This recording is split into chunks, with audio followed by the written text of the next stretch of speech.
Pues nada, buenos días y os agradezco la invitación a las jornadas esta, igual que a participar en el dossier de la revista, que en este caso pues me tocó, yo espero al cómitre de la galera no darle demasiada ocasión más que me flagele las espaldas y terminaré pronto. En esta ocasión pues he aportado, me ha gustado aportar algo en lo que ya había trabajado anteriormente, que es una dimensión relativamente poco estudiada del complejo mundo de la esclavitud, como es la dimensión asociativa. Claro, la dimensión asociativa de la esclavitud, en principio, pues podría parecer, y atendiendo a lo que nos ha dicho antes el profesor Rafael Pérez sobre las serias limitaciones jurídicas que tenía todo el mundo de la esclavitud, bien, pues esa dimensión asociativa podría entrar en una de esas facetas de, pues,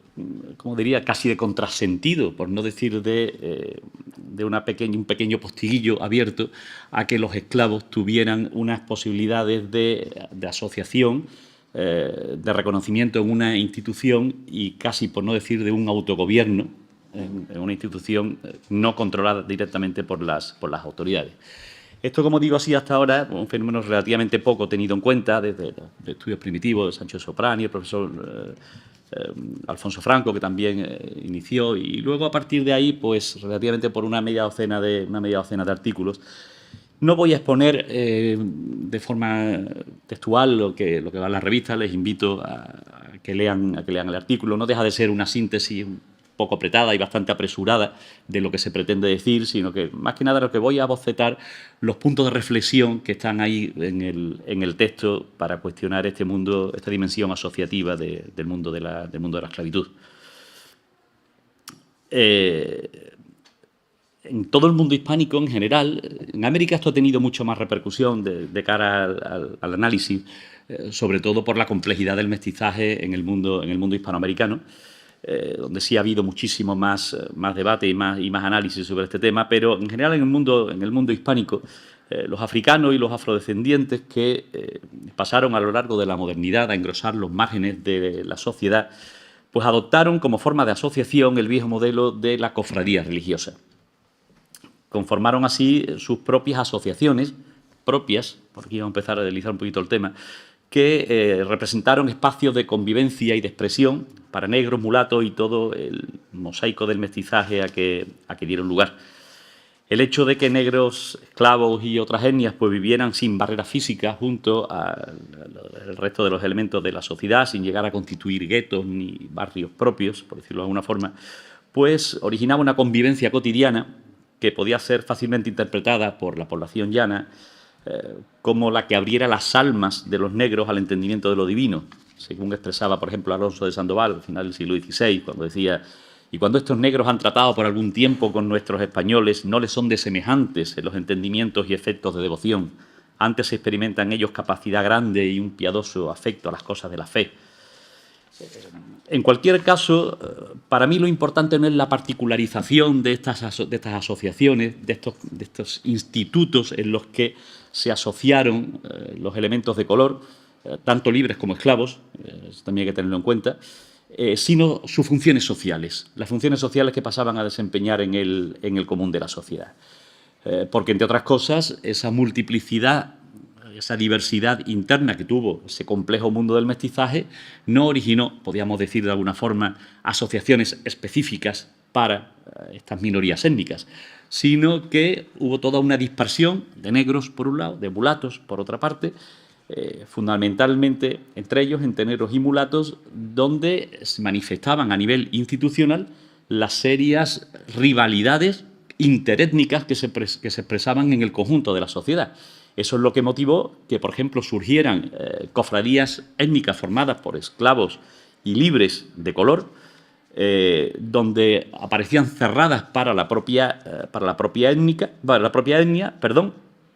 mientras que sí hubo otras corporaciones donde pretendieron, digamos, crear asociaciones interétnicas que estuvieron condenadas al fracaso por la falta de entendimiento de las distintas minorías que lo comportaban. Por ejemplo, mientras hubo cofradías que expresaban al principio que podían ir en su procesión no siendo ni moriscos, ni negros, ni mulatos, ante esa exclusión que se le daba en el común de la sociedad, las cofradías de negros respondían diciendo que podían entrar en su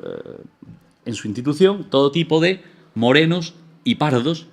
e indios, que algunos pusieron por añadidura, cuando fueron fenómenos que jamás se llegaron a plasmar, donde luego los mulatos formaron su cofradía frente a las dos cofradías de negros que había en Sevilla, una en Sevilla y otra en Triana. Con un reciente descubrimiento documental que comenté el otro día, que en breve esperamos que pueda ser estudiado. Y ya no solamente por la diversidad de instituciones que surgieron en torno a cada una de las ramas del mestizaje de la esclavitud, sino en las frecuentísimas rivalidades que se dieron entre este tipo de instituciones sociales, con frecuentísimos pleitos entre negros y mulatos, tanto a nivel individual o personal como a nivel colectivo o institucional. Bien, esta dimensión asociativa de la esclavitud lo que nos lleva es a cuestionar, como he dicho al principio, a mí lo que más me atrae, mucho más que la particularización de estas instituciones, como he dicho antes, las funciones sociales que pasaron a desempeñar estas corporaciones.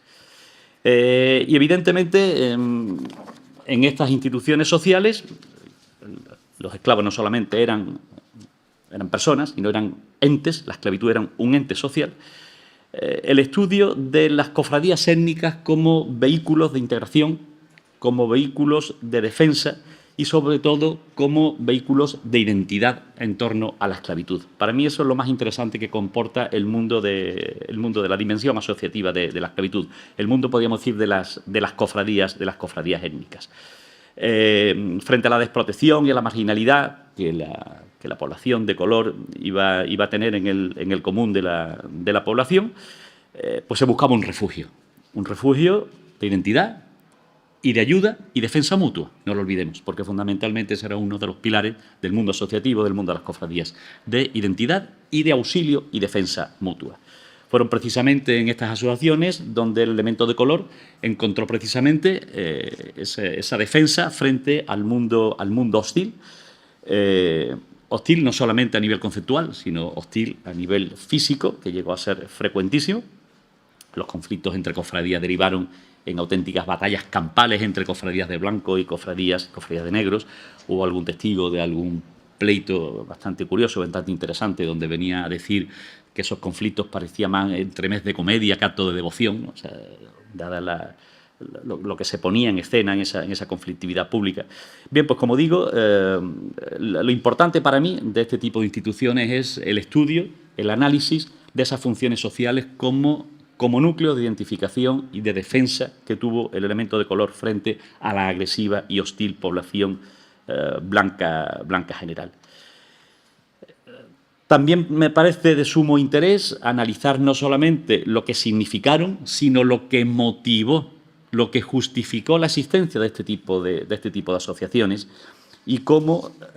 para los blancos el único motivo que justificara que el esclavo de color tuviera una institución propia regida por sí mismo a fuerza de sus propios estatutos, evidentemente en una sociedad donde se les negaba cualquier tipo de otros derechos, era el ideal religioso. Podríamos conectarlo con las teorías de Marcel Batallón sobre el cuerpo místico de Cristo, sobre la unificación en los distintos estratos del cuerpo social, donde cada uno tenía su función. Eso, como digo, fue lo que justificó el que los blancos aceptaran este tipo de instituciones, sino lo más interesante es cómo los propios negros conceptuaban al otro lado de esta explicación el que pudieran constituir un ente social propio. Donde los negros venían a decir, hay unas frases muy deliciosas, donde los negros venían a decir que la Iglesia los admitía, que por tanto no podían ser excluidos del cuerpo de Cristo, que Cristo también murió por ellos